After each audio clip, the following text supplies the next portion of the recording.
So good evening, everyone. Myself, Dr. Yamini Ramesh, and I welcome you on behalf of Homeopathy Junction and Asha Homeopathic Academy. So I want to introduce today's speaker, Dr. Makhija. Dr. Makhija is a qualified doctor from Mumbai University. She is a senior homeopath. She has also completed her fellowship program from the prestigious institute, the Disown Academy of International Classical Homeopathy. Dr. Makhija practices homeopathy and uses meditative techniques to bring about long-lasting permanent changes in mind and body. She is a certified teacher for the Theta Healing technique of meditation and belief work from Think Institute. Think is Theta Healing Institute of Knowledge, USA. She is also a trained facilitator for inner child healing, transgenerational healing, regression work, and she has trained with the world famous masters Dr. Newton and Dr. Lakshmi, and is volunteering with their Quantum Life University to spread their vision to the world. She also explains that it's easier to choose less stressful perceptions and attitudes and recreate the flow in our daily routine. She's working on how can we access the state of ease to create inner peace and inner ease.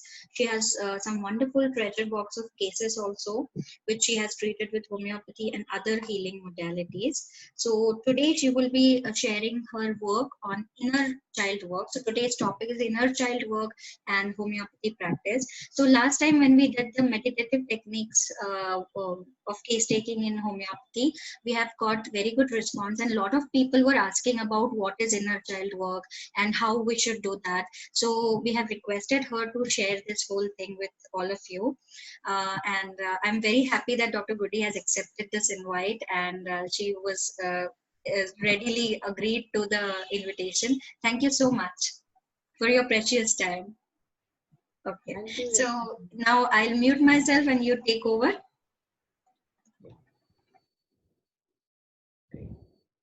Hi friends. So it's a hot sunny afternoon in Mumbai. So I thank Dr. Yamini, Dr. Weber for creating this platform where we all can so readily and happily share and learn from each other. So thank you, Asha Homeopathy Academy. So we start today with this beautiful topic, which is the inner child work. And I use this work, I apply it a lot in my daily practice. So now what is inner child work?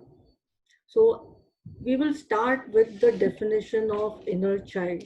You know, how is inner child defined as in the dictionary? So the dictionary writes that the definition of inner child is a person's supposed original or true self, especially when regarded as concealed in adulthood. So, you know, the definition itself is so self-explanatory. You know, a person's supposedly original or true self. You know, this is the portion of your vulnerable, innocent, godlike self, the creative self. As I said, you know, last time in my session on meditation, we said that, you know, it is the theta state, which is your subconscious, which is your true self, where everything about you is lying down. And children very frequently are in that theta state. You know, when they're watching TV, you know, they're so absorbed. You call them 10 times and they will not hear you because they are in that state, right? So this is the definition of inner child. As we progress, you will get more of a feel of what it is. You know? So what is inner child work that we say? What is the inner child work is, you know, it is the process of opening up, you know, to your own true self, and to get to know from where all your feelings are coming from. Your feelings, you know, positive feelings, which are there, which stay with us during childhood, are all welcome. But you know, there are a lot of negative experiences, negative feelings, which we carry from our childhood, and they too stay. And in the childhood, we learn mechanisms where we shut these feelings down. So the inner child work, which is there, it helps us to open up to that self of ours, the first 7 years of our life.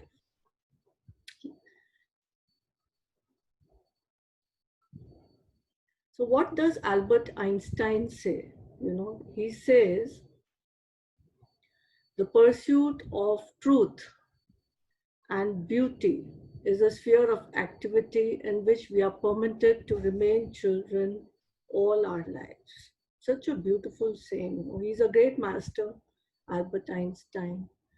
And I think our study of homeopathy science is also a pursuit of truth and beauty. And there is so much art. It is an artistic activity where we take, where we are doing a case taking process. It's a process of art where we want to unveil. We want to unveil the truth, and we want to unveil the beauty of each person, and bring about a healing. I'll start today's session, with a story. So there is this man who goes to the tailor shop and he wants to stitch a suit. So the tailor takes all his measurements and he tells them, okay, I've taken all your measurements, you come back in a week and your suit will be ready. So this man goes back after a week to the tailor's shop. He holds the suit and he notices that the one sleeve is short, one leg of his pant is short, and it is huge at the waist. So he tells the tailor. So the tailor tells him, no, you try it. It is according to your measurement, you please try it. He wears the suit, and after wearing the suit, he just wriggles himself and he tells the tailor, it's not fitting well. My arm doesn't fit, my leg doesn't fit, and it's too loose at the waist. And the tailor tells him, no, it is perfectly all right. You just have to fit yourself inside. And the suit is perfect. So he wears the suit and tries to push his belly out so that he fits in at the waist, and wriggles his arm, wriggles his leg, and he moves out of the tailor shop. And there are two women who are going and they say, oh my God, look at this crippled man. Poor guy. Gee, look at him. Look at his how he's worn his clothes, and he's all crippled. What a shame. And the other lady tells that, but look at the beautiful suit he's wearing. The suit is so beautiful. The texture of the fabric is so nice. So friends, this is the story of our lives.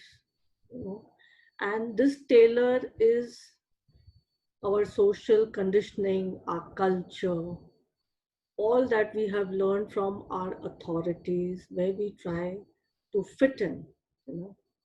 So very recently, we lost a celebrity to depression who committed suicide, because we have so many blocks, which have been created by our social conditioning, our parental conditioning, and all the trauma that we go through when we grow up as a child. Because most of our belief systems are formed before the age of 7 years.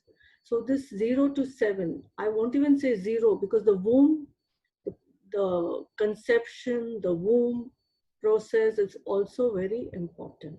And all these create blocks in our growing up process. And this leads to a loss of our inner child. Somewhere we lose, our true potential. We try to fit in into everything.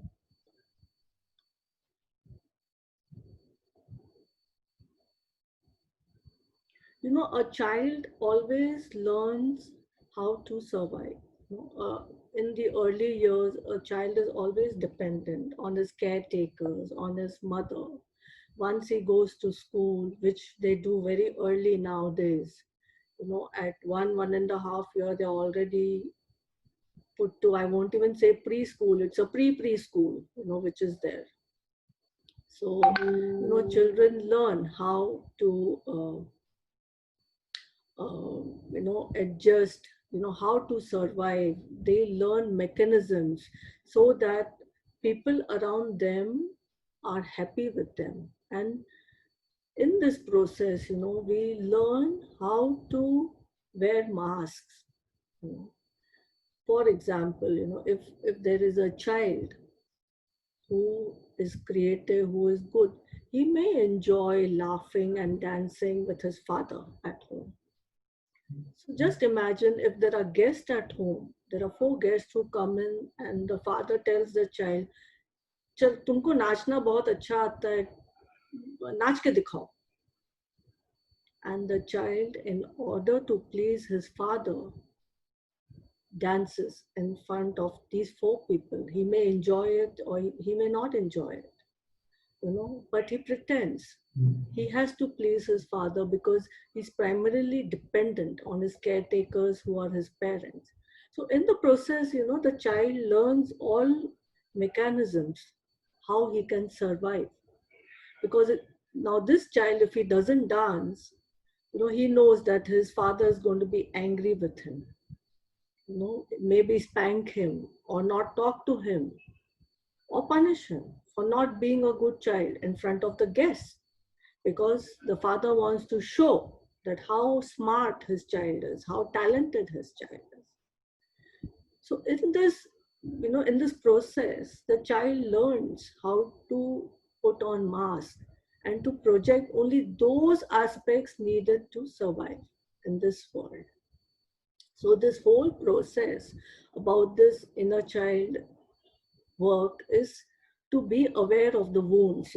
All these things cause a lot of wounds in the child, which are very repressed. I will not say suppressed, but they are repressed.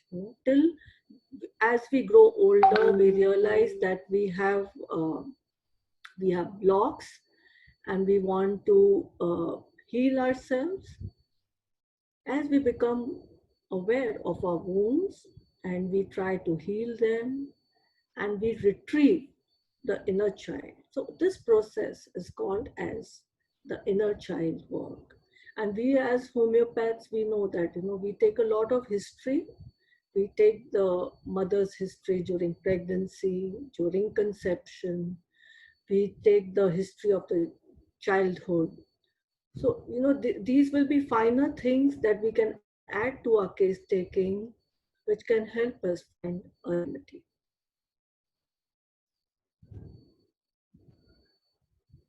So this gradual accumulation, of this unfinished mental and emotional business, so as they grow older, the child may face, he's not a child, the adult may face, unresolved anxiety, unresolved fear, confusion, not being able to perform, and emptiness and unhappiness, which he does not know where it stems from.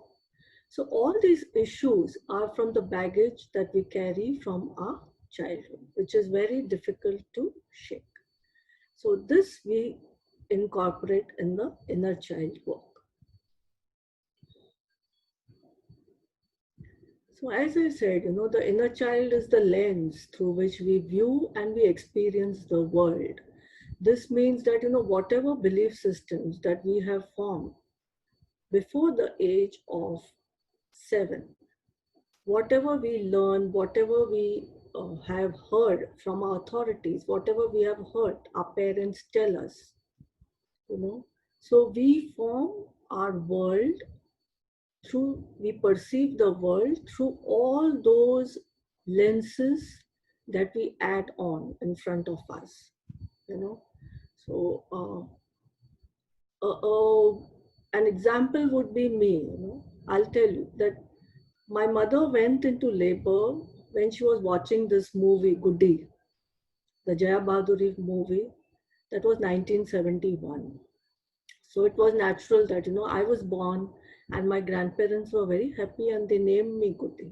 Now I went to a Catholic school and which was run by nuns, and we were not allowed to speak in Hindi. We had to speak in English, and an extremely disciplined school, disciplined to the core.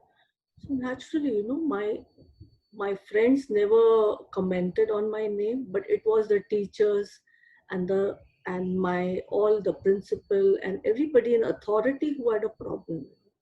Every time, every class, I had a new teacher, and she would tell me that she would ask all the children's name, and when I said, they would say, how can the parents name the child after a Hindi movie?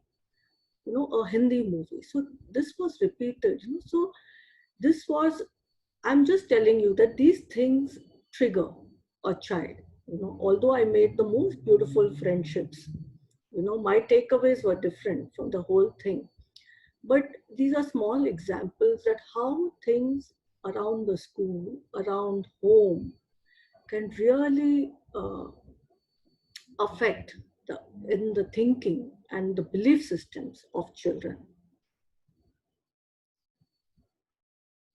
So when we so this is from our homeopathy point of view, that how we can encourage our patients to talk. Once we know that our patient has touched a particular issue, which has his roots, everything has its roots in childhood. But because this is, you have to be very, very gentle and very patient, for the patient to feel comfortable and talk.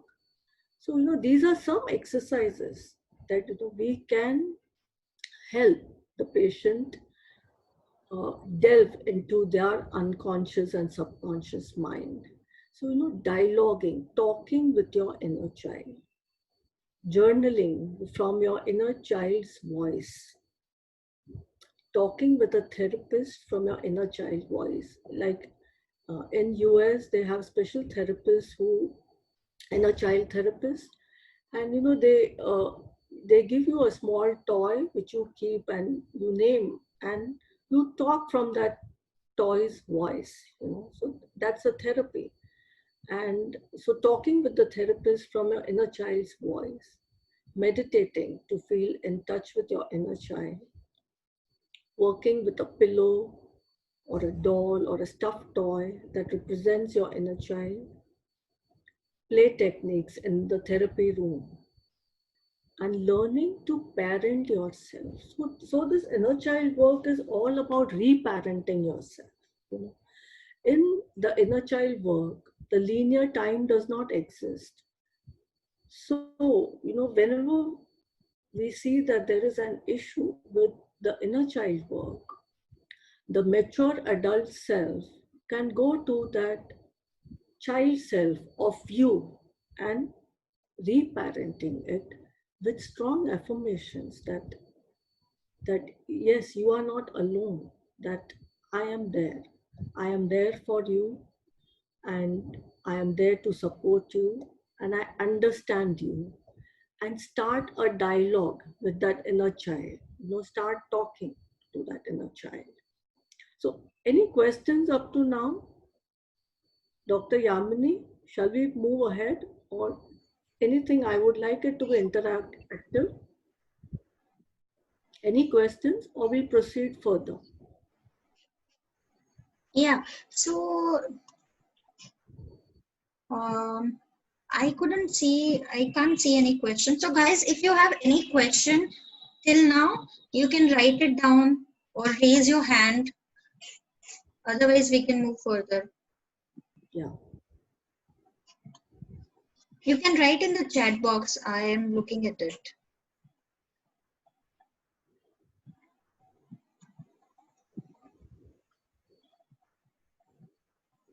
Okay. So is it okay for all of you? Just write down. Yes. So yeah, Dr. Jyoti is saying, Dr. Divya, that proceed going very well. Yeah. So you go further, and then we'll see at the last bit. Yeah. So Thich Nhat Hanh, he is a Vietnamese monk Buddhist monk, and in his book, which is Reconciliation.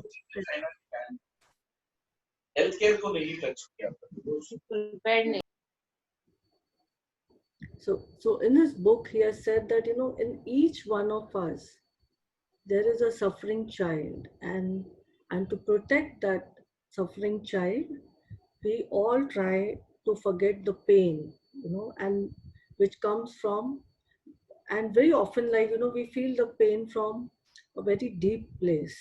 Hmm? And it's our inner child who is wounded, who's calling us.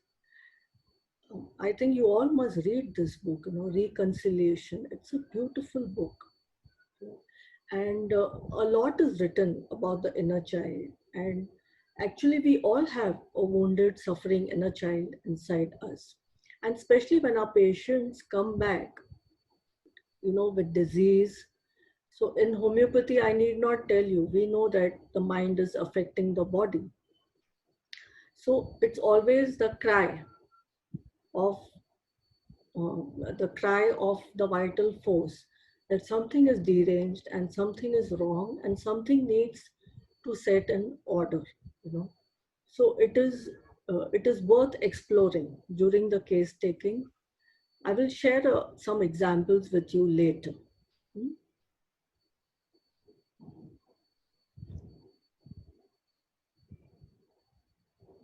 Yes, so you can take care of your inner child by writing the dialogue from your inner child's point of view. This is a very simple exercise that we all can do it first on ourselves, because as as practitioners of this healing art, it is always good that we are clear.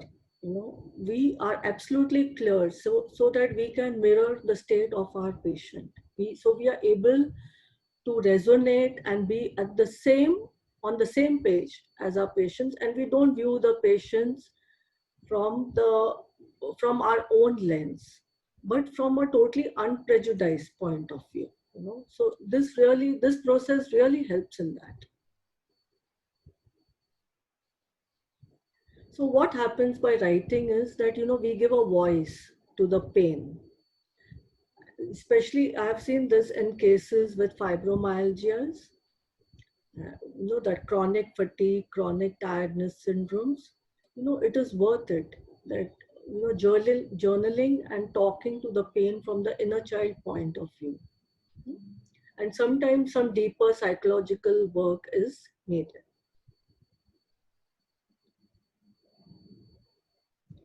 So how, as I said, the older adult mature self can meet the young toddler self, the preschool self, the teenage self, you know, and acknowledge it. And that is the first step into healing. That there is lot of, as I shared that example of that story of that man trying to fit into the suit. So actually our education system and society and culture is actually trying to do all of that, trying to fit children into molds, rather than letting them explore their own creativity, their own potential. We try to fit them into molds. So, acknowledging that inner child, when that mature adult self goes to meet that toddler self, the young infant self of you, and affirm by saying that I love you, I hear you, and I'm sorry that you are feeling this way, but I thank you for being you. And as practitioners, as doctors, where we are on the other side of table, and today that we are all gathered over here, so we know that we are mature adult selves. Yes, we may have some issues that we also need to resolve, but as mature adult selves with responsibility of being a doctor, it is not, don't get into the victim mold. That is a suggestion that I have to give you. Everything happens, and acceptance is also the key. And working out a solution. So these are some key factors. How we have to disengage ourselves from, not from the patient, but from the patient's story.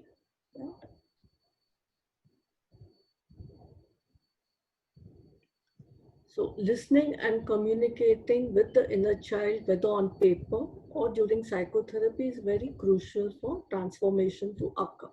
So it cannot be in one session for many people. It is a process.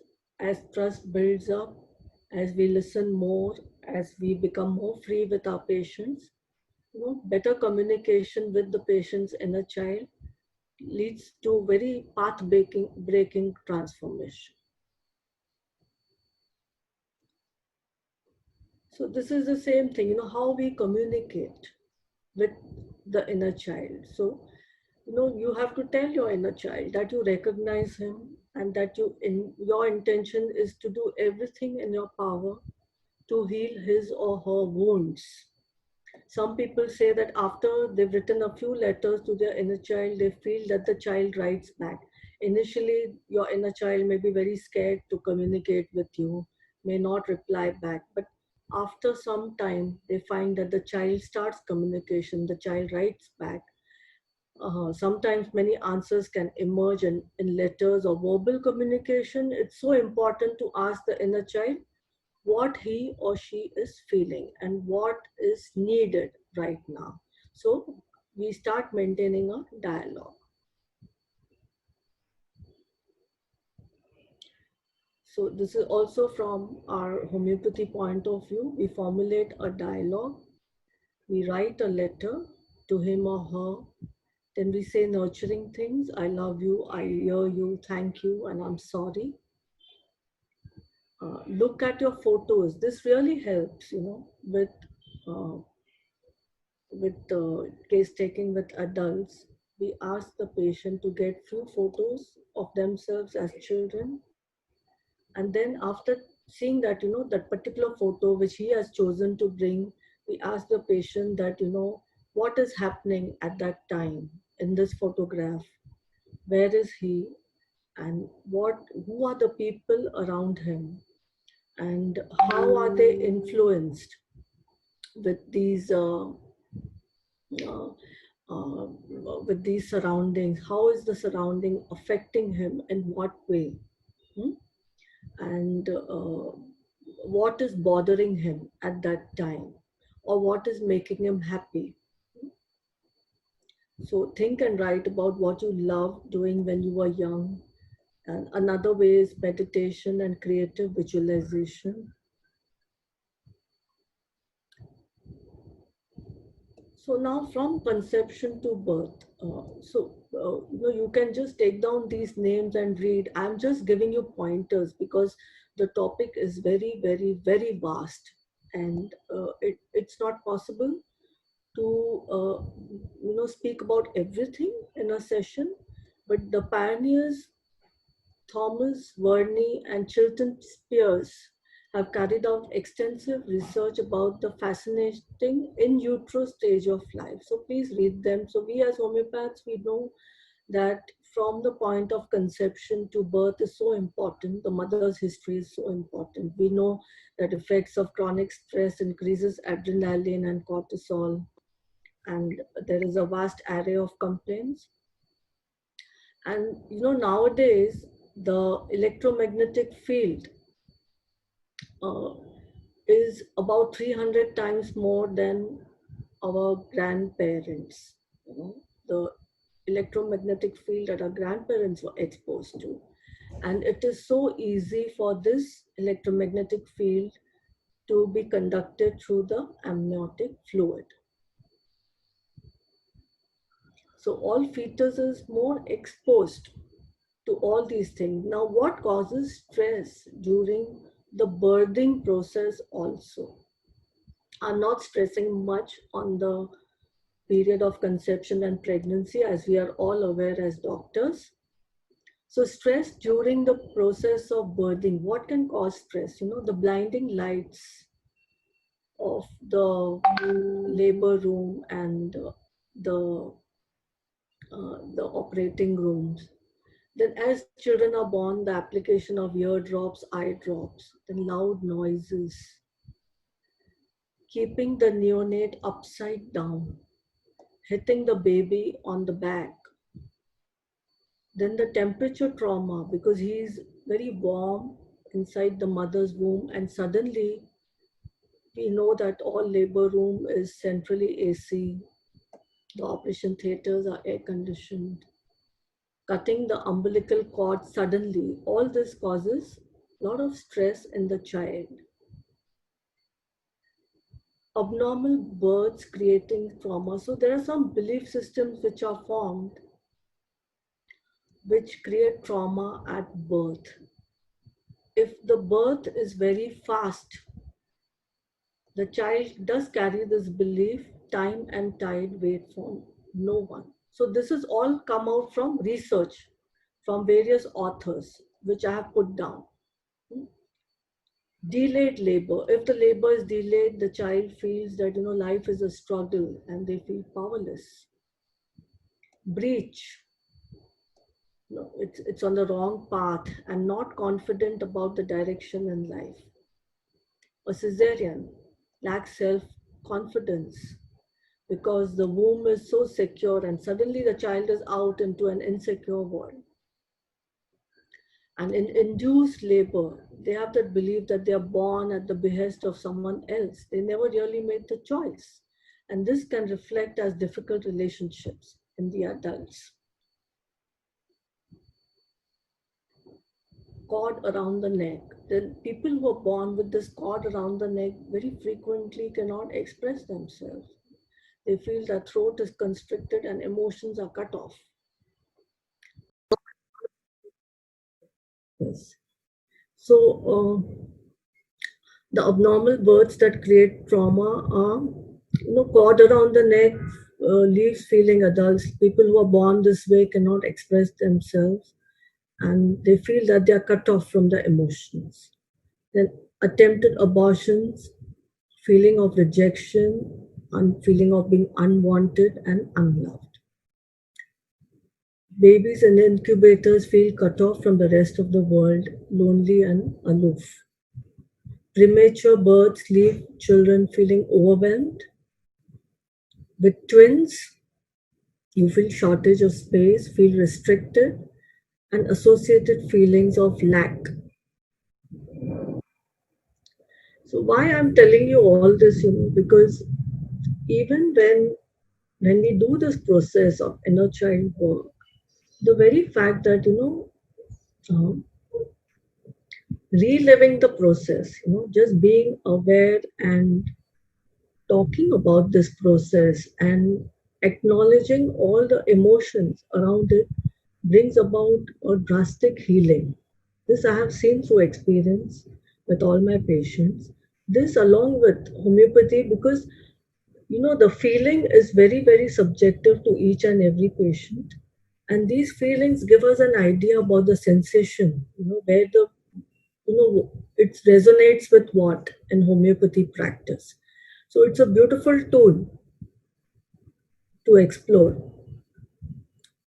So nothing in the universe happens by chance and everything happens by choice. It's so beautifully said that, and how we can make this whole process easy is by making pregnancy a very conscious process. So we know that we get a lot of patients who come to us and say that they want to plan for a child.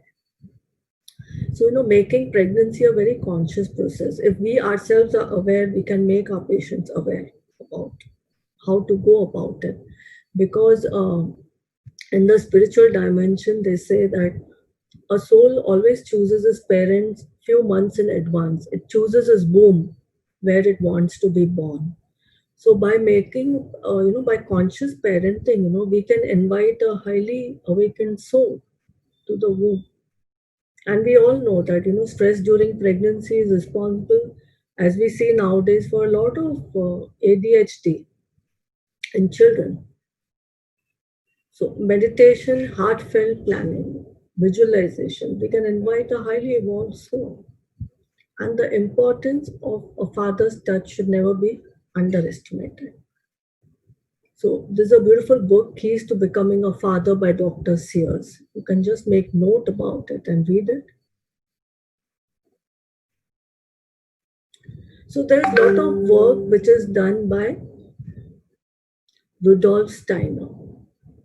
So we have the Steiner method in school. They run a lot of educational programs. So he has developed some pathway breaking work in this field. And in Mumbai also we have schools which adopt the Steiner method of education. So Rudolf Steiner says that it takes a complete period of 21 years for the born child to become the mature adult. And this he has split into three parts: the first 7-year cycle, the second, and the third. So it helps us to understand the crucial period of development. So Rudolf Steiner says that the human being in the mature adult is made up of four parts. The physical, one is the physical body, and three is the non-physical. So the physical body, which is perceptible to the physical senses. And the other three bodies are the etheric body, the astral body, and the human ego, which are non-physical. So physical body is perceptible to physical senses. The next comes the etheric or the life body that sustains the life and growth of the physical body. After that is the astral body. Astral body is our consciousness and emotion. As we know that we all have an aura field around us. So in that aura field is our etheric body, then the astral body and our human ego. So the astral body, which is the instrument of consciousness and emotion. That is why when we come in the aura field of somebody, we know that we like to be in that field or we don't like to be in that field. And the human ego, which penetrates both the physical, etheric, and the astral body. It is higher than the etheric body and the astral body. So any questions up to now, or we'll proceed. So in the developmental process, it is divided into 0 to 7 years, 7 to 14 years, and 14 to 21 years. So in the 0 to 7 years, the etheric body penetrates the physical body. So that starts with, the main milestone in 0 to 7 is the eruption of the teeth, the change of the teeth, the milk teeth, and the coming of the permanent teeth. In the development process from 7 to 14 years, we know that it is usually responsible for the emotional changes, which are there. Then there are sexual changes at puberty, hormonal changes.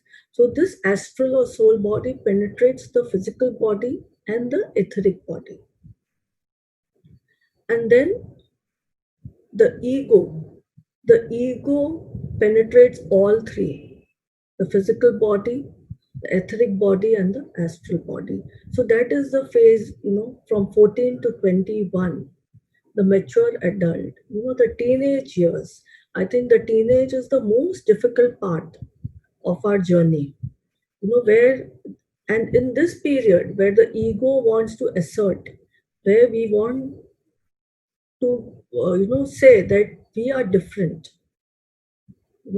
So this is the time of most trauma, maximum trauma.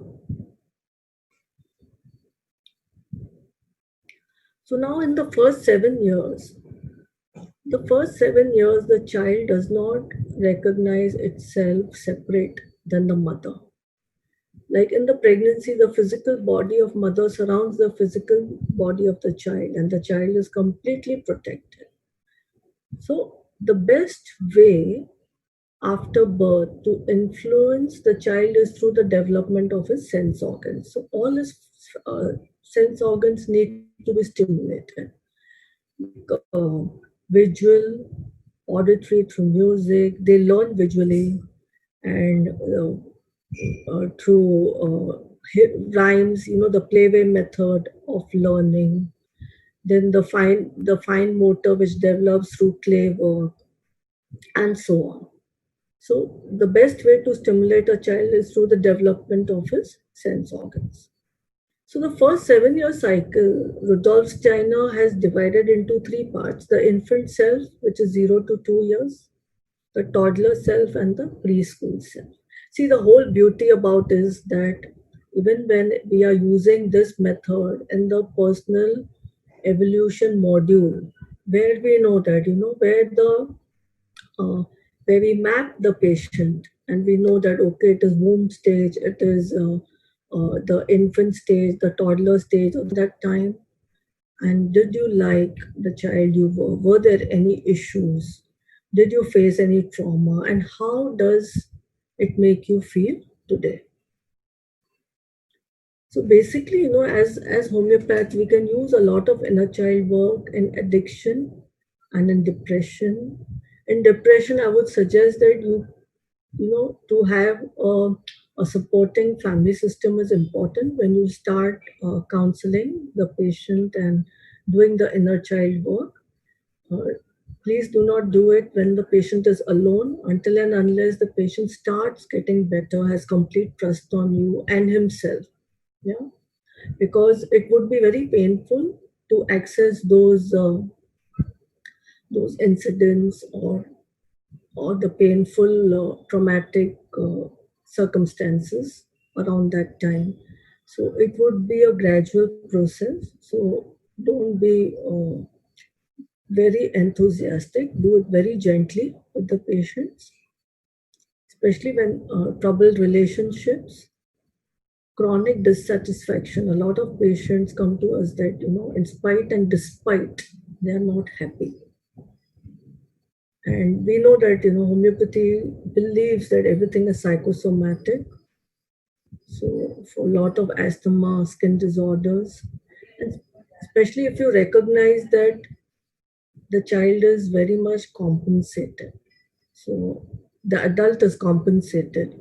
So if we can perceive that there are a lot of compensations, so we can do a lot of inner child work. And history of abuse, it can be any abuse, physical, mental, emotional, sexual. So we can use a lot of inner child work in that. So Yamini, that is my presentation, and I would love questions if we can, and then we can do a small process if there is time.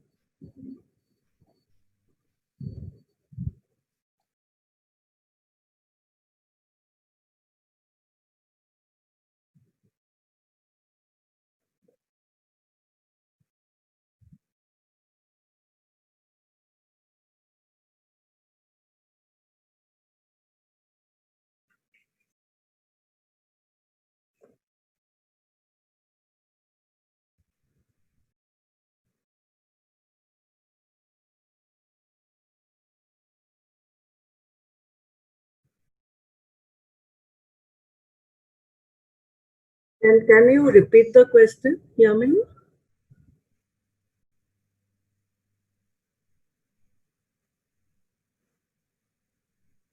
Yeah. In such situations, what we do is, what I adopt is the non-dominant hand drawings. Okay, so most of them are right hand users, but the non-dominant hand, you can use that as a tool for drawing. And then we have seen some amazing things, and journaling with the non-dominant hand, because at that time your conscious mind completely shuts down, and there's a lot of insight from that. So that's a different topic by itself. And the second method is by voice dialogue.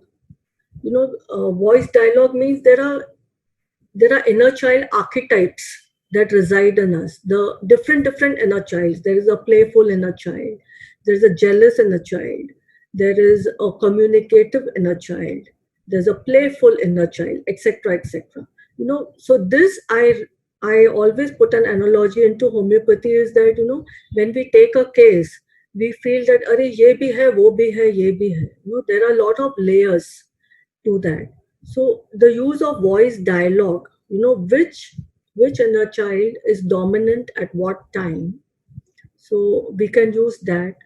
And journaling is also good. Once that person becomes a little, he trusts the physician, and doodling is good. So basically, it is the non-dominant hand drawings which we use.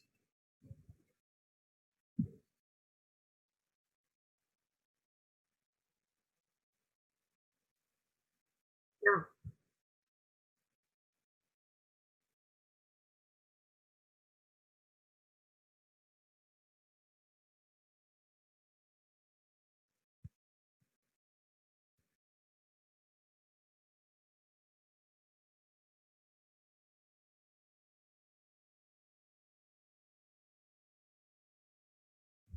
So conscious parenting is a topic by itself.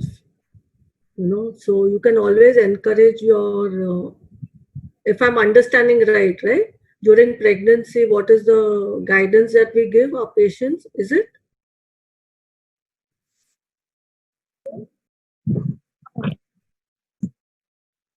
Hello, I just want to ask that ma'am had showed the slides about that cord around the neck and what the children cannot express themselves.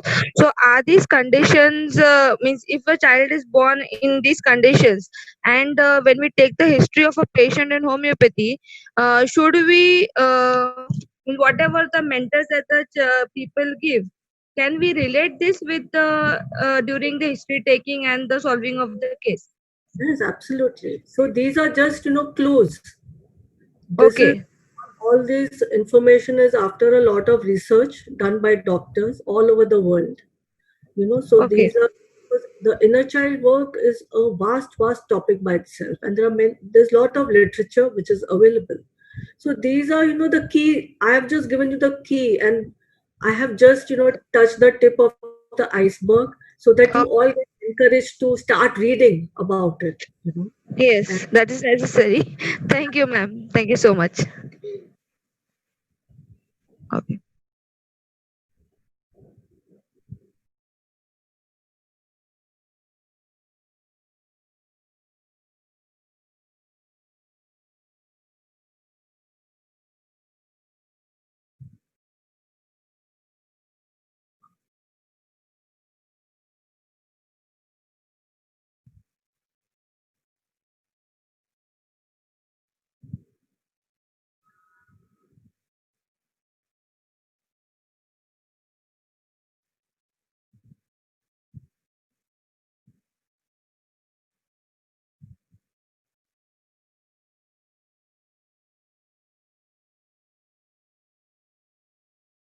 so everything about 7 years is important. There's nothing which is not important. So the first 21 years is very important. Okay. So the 0 to 2 years is the time, when the child learns to trust, because the child is completely dependent on its caretakers, right? So, it is like if the child is hungry, the child cries. So it needs somebody to attend to itself immediately. So there's a lot of loss of trust. For example, I'll tell you, in a mall, if a child is lost, the parents happen to find the child after 15 minutes. But in this 15 minutes, the trauma that is created, is that the child loses trust completely. There is absolutely insecurity and loss of trust.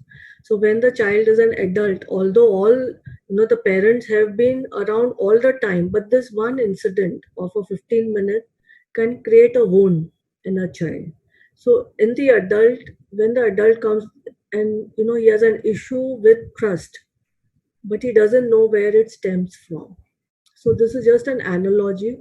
The rest, everything is important. Every stage is important.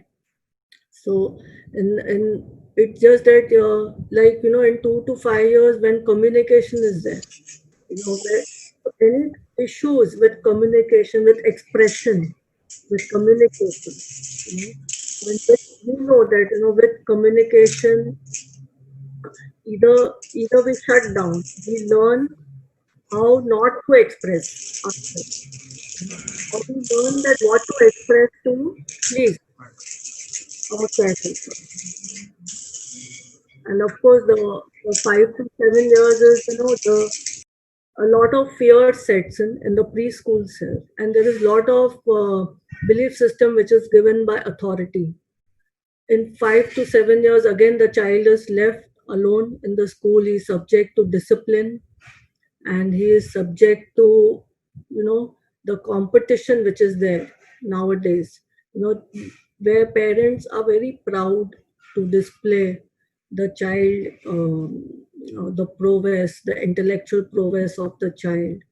And so, there are a lot of belief systems which are formed. There is no one issue, but issues arise from this basic uh, qualities which they have at that particular age. Like suppose if you take 14 to 21 years, in 14 to 21 years, the main issues will be shame and guilt at that time, right?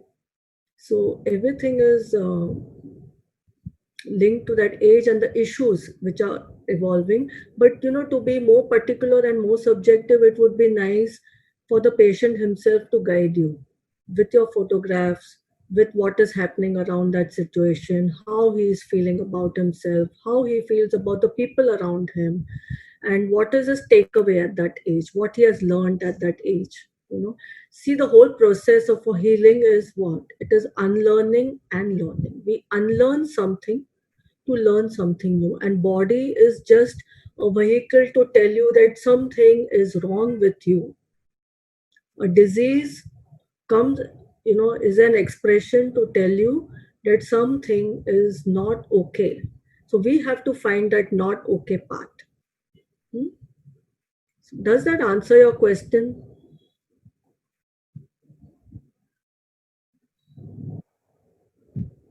Are we there?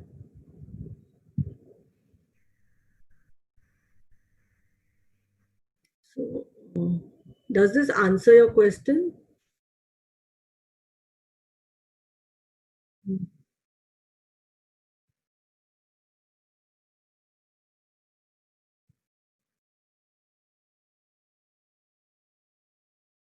Mm-hmm. Yes.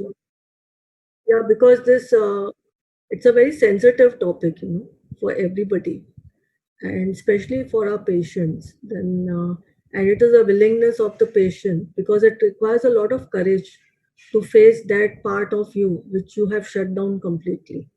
So it requires the patient to trust you, and then do, as I said, no, this is very, very basic, which I'm sharing with you. More work you have to do yourself. You have to read more. You have to see that how comfortable your patient is in sharing, and treat it very sensitively.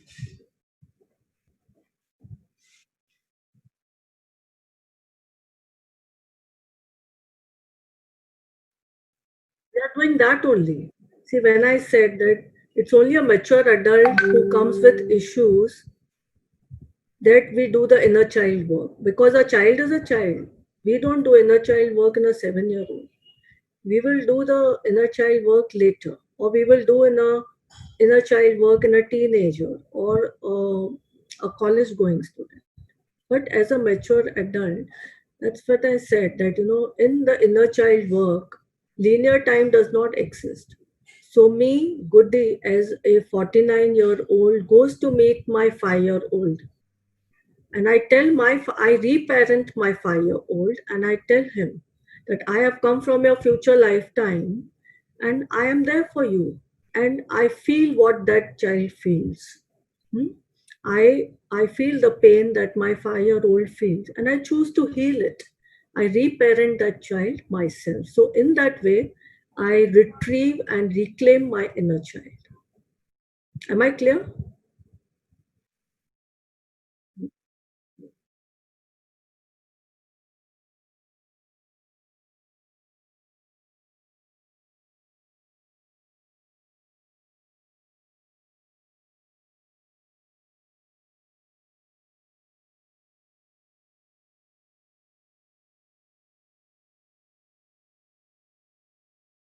Yes, it can be permanently healed. It definitely can. And we can use these meditative techniques to get in touch with the unconscious and the subconscious. So we know what lies over there. And the beautiful thing about homeopathy is that we have something that is resonating with that feeling, right? For example, in a patient of Ignatia, so we know in the personal evolution model, it is Loganesi family in the sixth column, and in the infant stage, where the feeling is of completely being shattered, right? So completely feeling shattered and weak. So we know that we can go to that point and we can give, if the patient is in that state. I know that the Ignatia remedy resonates with that, and I give that remedy to that child. So it's such a beautiful process, and it just accelerates the healing, and it can completely heal. See, healing is a journey. Healing is not a one time thing. See, for example, in the allopathic system, things are very different. When we say that we are treating a patient of cancer, we know that we are just treating the physical state of cancer so that physically the patient is okay. But healing does not happen. Healing comes with an inner freedom to be and to do and free, to feel free to achieve your highest potential, feel free to be what you are, to get in touch with your core being, your divine self, what you are. So, healing is a journey that we take. And as homeopaths practicing classical homeopathy, I think we all are in a healing journey. When something in the patient heals, we also heal in the process. So it's possible. It's absolutely possible.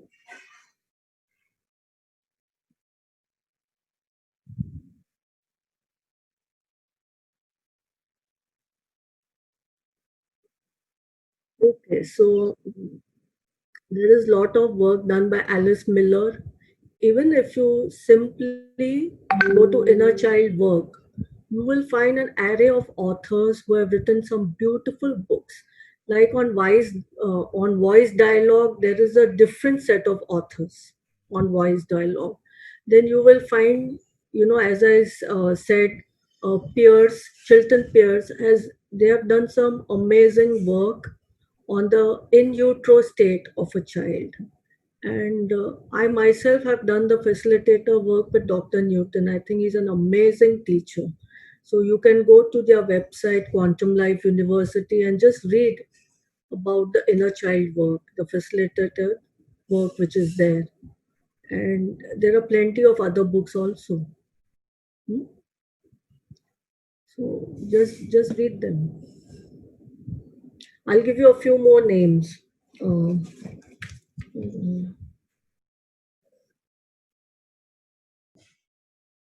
Sidra Stone, The Shadow King, The Invisible Force That Holds Women Back, by Sidra Stone, Sidra and Stone. Then The Drama of the Gifted Child by Alice Miller. The Drama of the Gifted Child by Alice Miller. And Secret of the Unborn Child by Thomas Verney. Thomas Verney, Verny.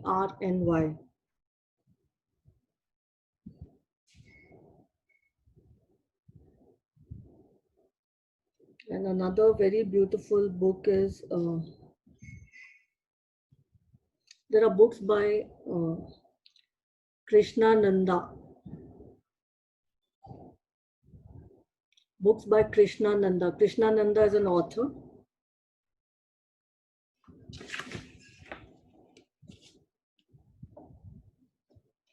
And then Founding a Science of the Spirit by Rudolf Steiner.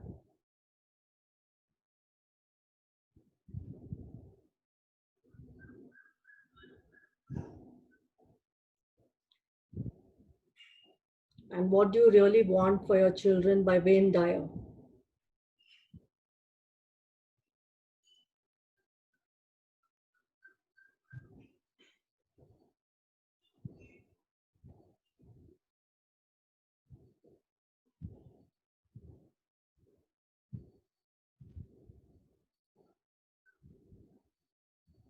Okay,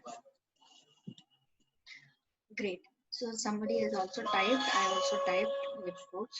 Uh, how to deal through inner child works in cases of ADHD, mental retardation, and cerebral palsy children. Dr. Mahendra Dharu is asking.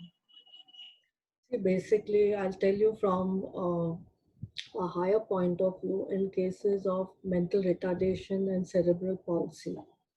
See, in mental retardation, from the soul point of view, there's a lot of work to be done by the parents. The child actually does not have an issue because the child is okay with being himself, right? He's not in awareness with the outside world.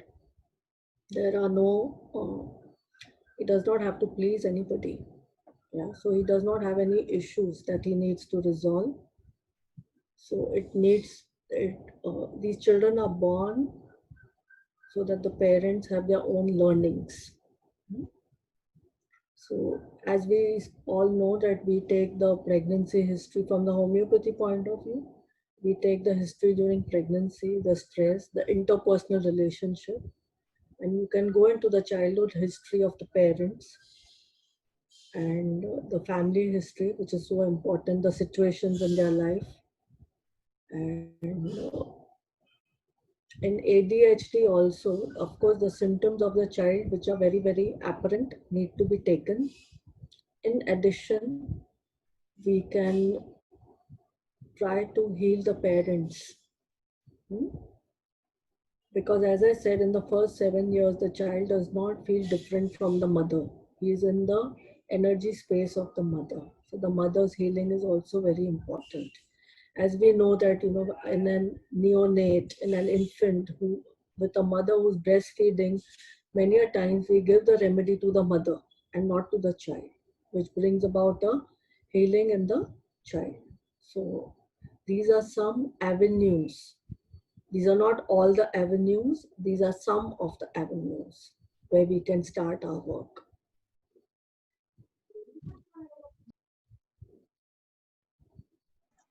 Okay, thank you. Also, there are few more questions. So I want to ask everyone, and I want to ask you also, Dr. Gutti. So can we go ahead, or we should keep another session for this tomorrow, where we can also experience some a short session of, or we can do some exercise. See, I leave it up to the participants because in this work it is important that we understand and we register, what we are doing. It is unlike Yes. learning a homeopathic Yes. remedy. This is something more, and I leave it up to you how you want it. Or maybe we can do a session next week as you feel. Okay. Okay. So few feedbacks I have. So a lot of people are saying keep it tomorrow. This will be better, so Okay. that they can experience a little bit about it and also Okay. understand much better. So okay, we can continue tomorrow, and if you have little time tomorrow, we can continue, and also we can take these questions tomorrow so that it would be addressed like Sure. nicely. So from then tomorrow we will start with the question answer Yes. and we will understand a small process, because Yes. being experiential is also important. You know? And if all the participants today want to join in tomorrow, get a small stuffed toy with you, like maybe you have with your children, and you know, a small kind of a stuffed toy which Okay. represents Yes. innocence or whatever it means to you. You can bring it during your session. Okay. Great. Okay, thank you so much. Thanks a lot. We have we got some idea about what inner child is and how we can, as homeopaths, we can work on ourselves and patients also. Of course, we can read and learn more about it and experiment and experience a lot. So we will be waiting for tomorrow's session. We are really indebted to you for sharing this knowledge and wisdom with all of us. This was really enlightening. Lot of things we have understood. Thanks a lot. Thank you, Dr. Yamini. Thank to all the participants. Thanks a lot. We have enjoyed it thoroughly. I personally have enjoyed really. Thank you. So, good evening, everyone. Myself, Dr. Yamini, and I welcome you on behalf of Homeopathy Junction and Asha Homeopathic Academy. So, this is a second part of inner child work and homeopathy practice from Dr. Makhija. So, today we have invited her specifically for doing a process and um, also asking some questions which were left yesterday. So I'm very glad that you are here, and I hope you all have a soft toy with you, so that we can perform this process and understand the inner child in a better way. So I welcome Dr. Makhija, and thank you so much for giving your precious time again today. Thanks a lot, and over to you. Please carry on. Thank you, Yamini. Warm welcome to all of you. Are we ready to go, Yamini, or still people are waiting to join in? No, I have allowed most of the people. They are joining already. You can go ahead. Okay. So we'll start with yesterday's questions, Yamini. There were some questions which were left yesterday. So Yes. we'll start addressing those questions first. Okay. So just give me a second.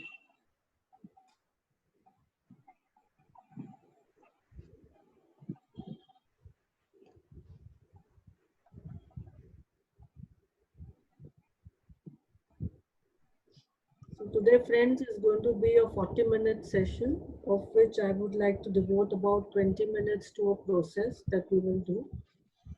It will be a small, brief process, just a hands-on to get in touch, to know and feel our inner child, just to connect with that inner child self of us.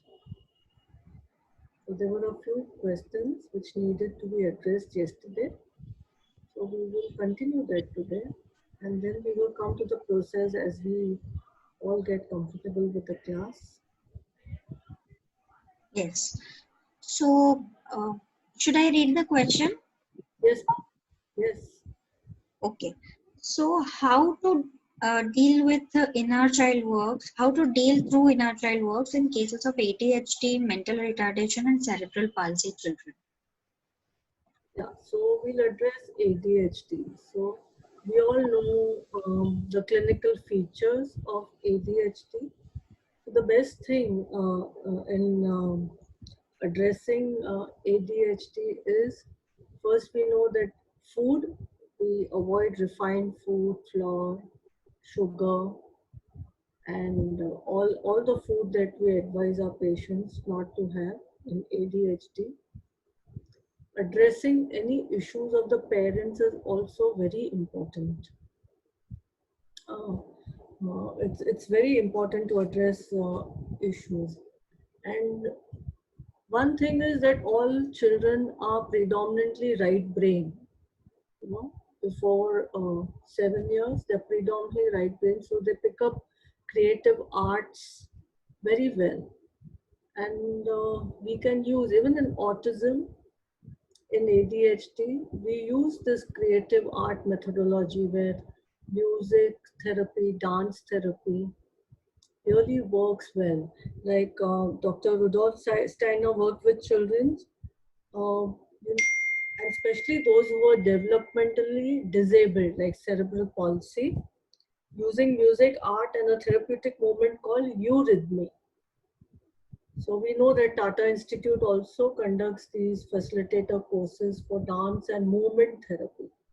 That can also be used. And of course, the parents' attitude towards the child, you know, that they have to be patient, introducing them to meditation, like a 3-year-old child can meditate for 3 minutes. A 4-year-old child is encouraged to meditate for 4 minutes, correspondingly to their age. And children respond very well to textures, to smells, and give them a free hand drawing. Sometimes they are not able to express clearly, although in that age of below 7 years, the communication is very well developed. But in spite of that, they are not able to communicate. So we can do non-dominant hand drawings or just plain drawings and scribbling. So we know that, how and reading his art, what the child has done. That is also very important. And of course, we have in autistic children, we introduce occupational therapy, speech therapy. All that also helps. So these are few things that we look into. It's basically introducing them to a lot of creative work, drawing, music, art, dance, and sensory integration. You know, massage. So all this works. The touch therapy, all this works. Can we have the next question, Yamini? Yes, yes. So, is it significant if child had cord around the neck during pregnancy, but it got resolved before the delivery of baby? So, how to take that? See, we should not go by the book. It is not. As we know in homeopathy also that every patient is different. If the patient presents with a complaint which we can attribute to entangling of the cord, then we go and do some deeper work on this. Right? So because nowadays all babies are born this way. But only if there is an issue which points in that direction, we should look into it and take it from there. It is very subjective, different for each patient. Okay. So Dr. Asmita is asking that what about adopted children since they may not have photos or remember any history? Yes, so for the adopted children, the the tool is completely different, because they don't know their biological parents, or even if they know, the parents may know the biological parents. So we use a therapy which is called as family constellation and transgenerational healing. So it is again for the parents of the adopted child to fully accept, the parents of the biological parents of the adopted child. They have to accept those parents. Uh, as the child becomes old enough to know, he should be told that he's adopted and nothing should be hidden from him, because we are all whatever we are. If you put an analogy of a cup, we are 50% mother and 50% father, right? So, and we cannot deny the fact that we are born of our parents. So biological parents are very, very important. But the tool is family constellation and transgenerational healing, where there are techniques and methods and processes where the child integrates the biological parents and the parents who raise them. That's a very different approach for that. But when we do inner child work, of course, there will be a lot of deeper work to be done in these cases. Okay. Okay, thank you. One more question, which is the last. What will be the approach to patients suffering from polio, 36 years, need to, because 36 years old, so needs to be in one place only and is now feeling depressed and lonely. Is there any way to heal their mental health, his mental health? Of course, of course. Homeopathy is one tool that you have to heal. And all the belief systems that are there which have come from his disease. These are very important questions to ask. What the disease means to him, and what belief systems has he formed because of the disease. And all illness serves us. So it is worth asking a question that how is the illness serving you? This is a very important question. how is the illness serving you, right? Very often we see that in a disease like cancer, the moment a person comes to know that he's living his routine life, the moment he comes to know that he has cancer and he has 4 months more to go, and suddenly life changes, he wants to connect with family, he wants to connect with friends. They say, now live your best. But why should an illness teach you how you have to live? That is why we are attracting illness. So every illness is serving a purpose. Suddenly, the attention of the entire family is on him. As doctors, we know illness attracts a lot of attention. People get attention when they are sick. So that's an indirect way of asking for care, love, so that they don't feel neglected. So how is the illness serving him? That is very important. And then we know that underlying what is there. So you can take that approach to heal that person. So these are some avenues that you can explore. Okay, that's it. So thank you so much for answering all the queries. Now you can take over and go ahead with the process. So we'll do just a small process. Yeah, so everybody can just be very comfortable and see that your phone is on an off mode, and you need to close your eyes and just relax, and I will be guiding you through the meditation. Yamini, up to what time do we have our session so that we don't stop it abruptly? Right now it's 4:14. We have time up Yes, to 4:38. 4:38. So yeah, almost 20 minutes. Okay, so I'll be playing some music, very mild, light music, and you can follow my instructions. And you have to trust that it's absolutely safe, and trust yourself and just go with the process. Okay, so everybody ready? You can just shut your eyes and get in a very relaxed mode. If you want to have a sip of water, just have a sip of water, and we can have some nice relaxing music.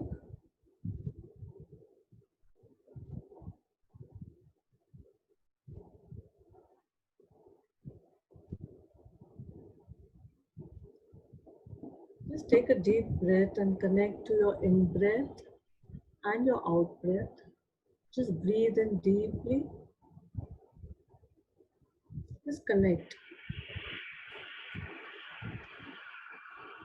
with your in breath.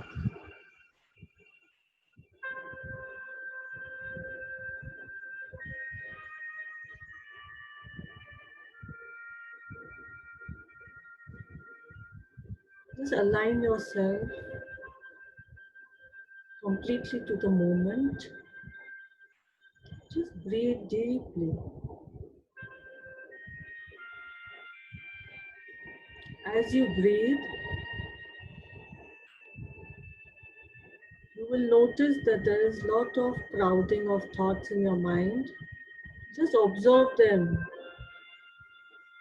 like clouds. Just observe them come in and go. Just relax.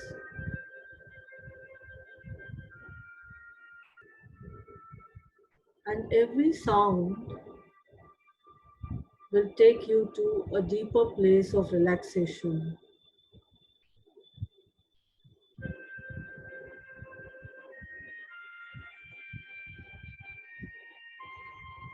Feel this wave of relaxation pass from your face to your extremities, to your chest, to your thighs, to your legs, There's an entire wave of relaxation passing through you.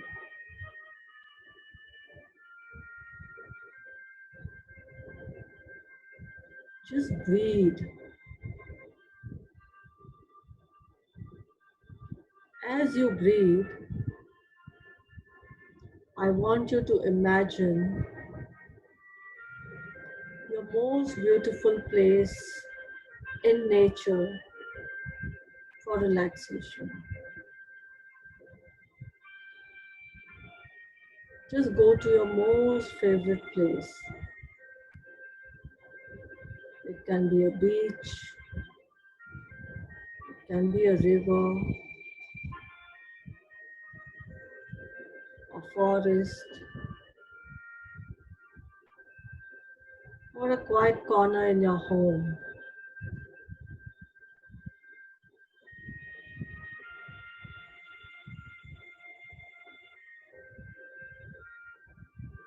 Just relax completely.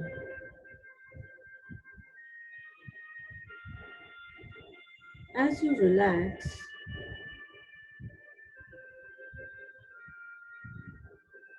I want you to imagine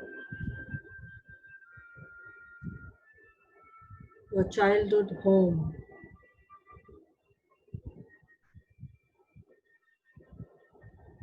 Go back to your childhood, the best time of your childhood, where you were happy, playful,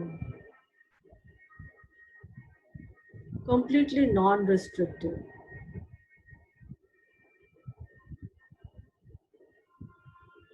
The joyful child.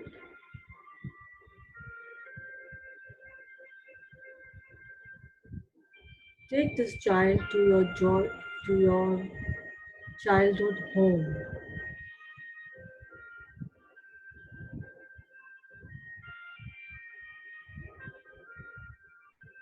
Just go through the rooms.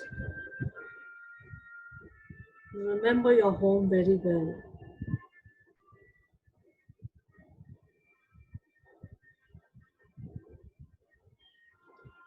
Just go through the rooms. Just look at the furniture. Just observe how everything is laid down.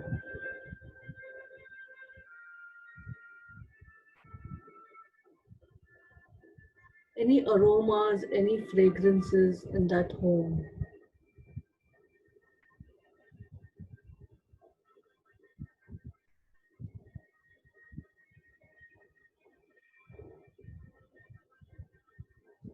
Just look around.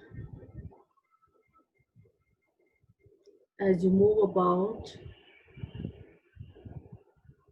look at the walls. What color are the walls of that house? Go to the door. Just see through it. Just move about in your home.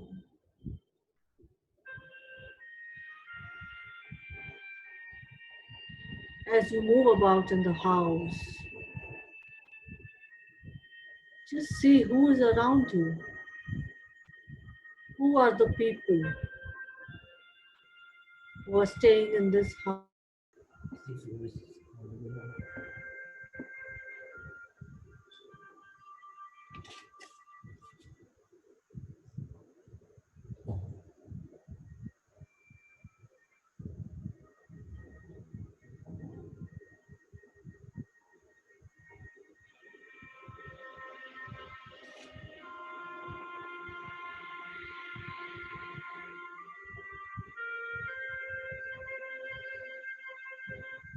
Just be with the child self with you.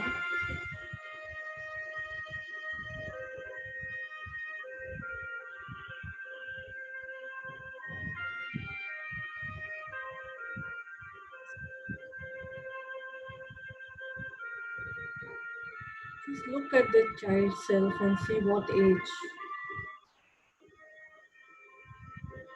Are you 5 years? Are you 3 years old?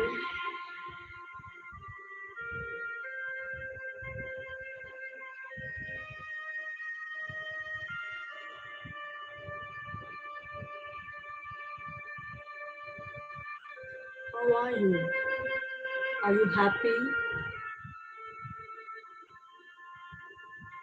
Are you mischievous? Are you grumpy? Or are you angry? Just have a good look at this child version of you.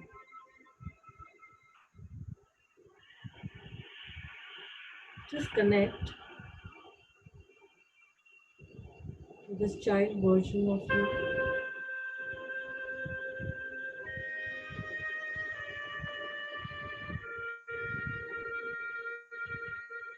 Now look deeply into the eyes of this child version of you.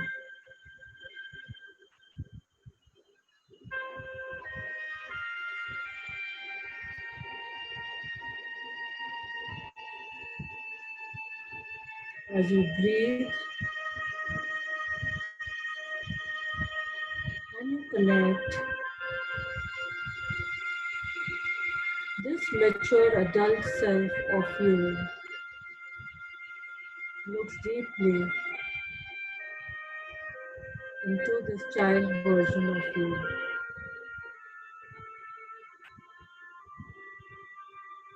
Trust the entire process.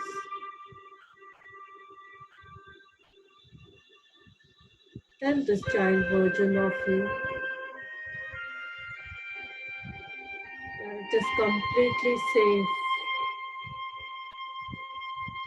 that you are completely safe and you are protected.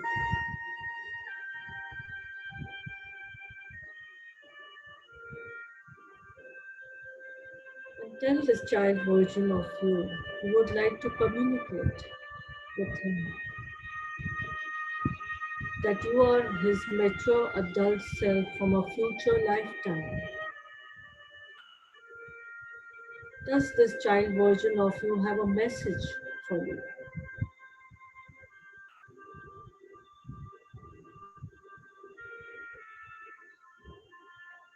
Trust the entire process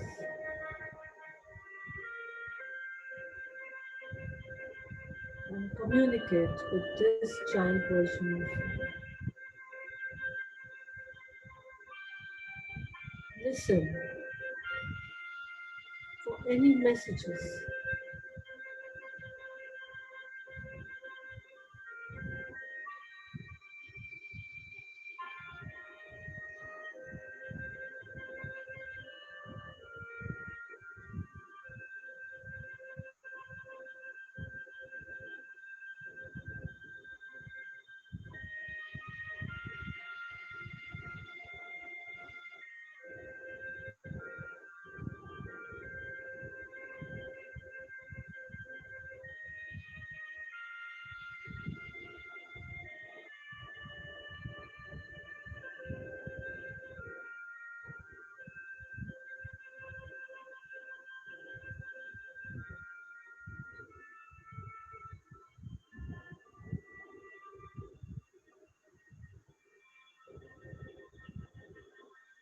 Reassure this child self of you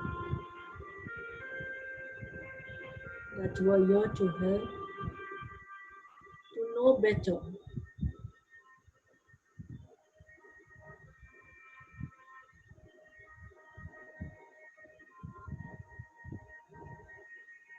Look deeply into the eyes of this child version.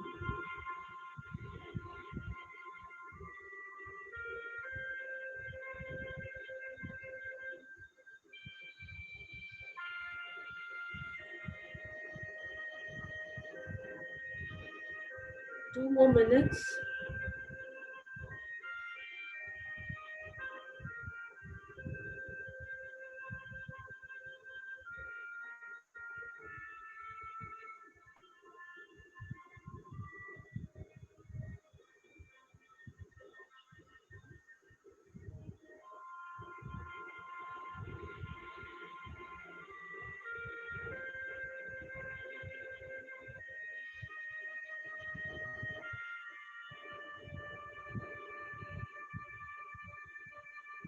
can perceive through any of your sense organs. You can feel the message. You can hear the message. You can read the expression on the child's face.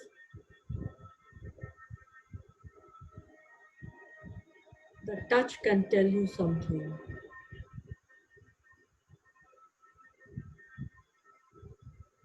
And there can be a knowing which does not require words.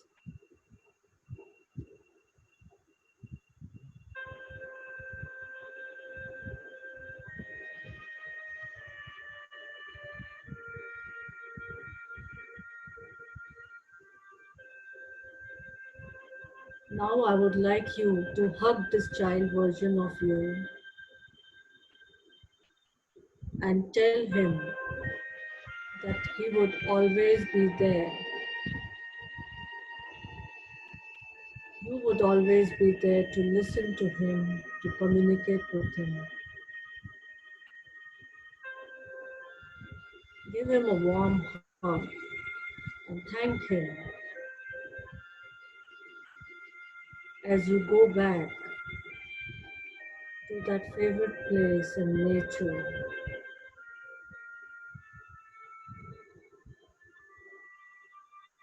As you integrate the messages, the knowing, the feeling of this child self of you. Come back to this wonderful place in nature. This mature adult self of you. As you breathe, you integrate.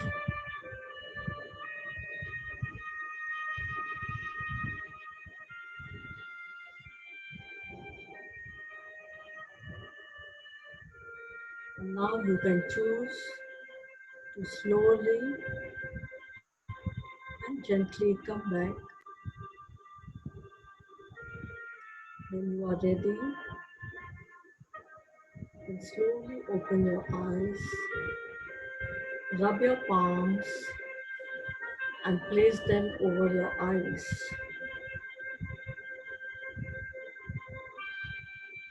And slowly open your eyes.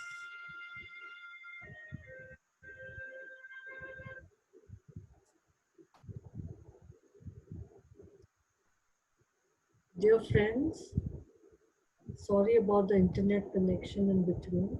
We lost a few moments in between. I would really like to have some feedback about these sessions. Yamini? Yes. So if anyone wants to talk and share the feedback, we would be very happy. Dr. Reena is writing that it is very relaxing. Just a minute. It's very relaxing and nice journey back to childhood, left with a smile. Dr. Jyoti is writing wonderful experience. Dr. Divya is writing very relaxing, very soothing.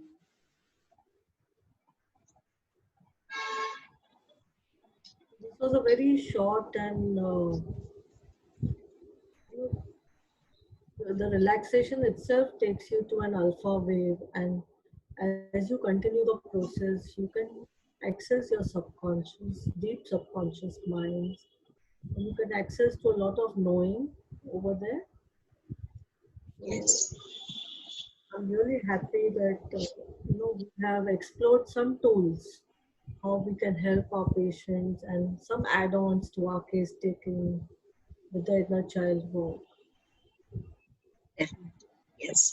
So thanks a lot for this wonderful experience and wonderful sharing. Most of the people are writing that it was a relaxing and happy feeling and a smile came to their face. So I'm really glad that, we could experience this through you and understood a little bit about how we should go about this inner child work and also about healing ourselves as physicians. So thank you so much, Dr. Bhatti. It was really refreshing. Thank you, Dr. Yamini, Dr. Vaibhav. I think you're doing a fantastic job, in this lockdown as we explore more and more modalities and gather more information, gather more knowledge. All the best to you. Thank you so much. Thank you. It's a sheer pleasure, and of course, we are also in the process. We are also learning so many things. Thank you. So Thank you. thanks a lot for your precious time, and also to the participants that you have joined. And do give us feedback later also.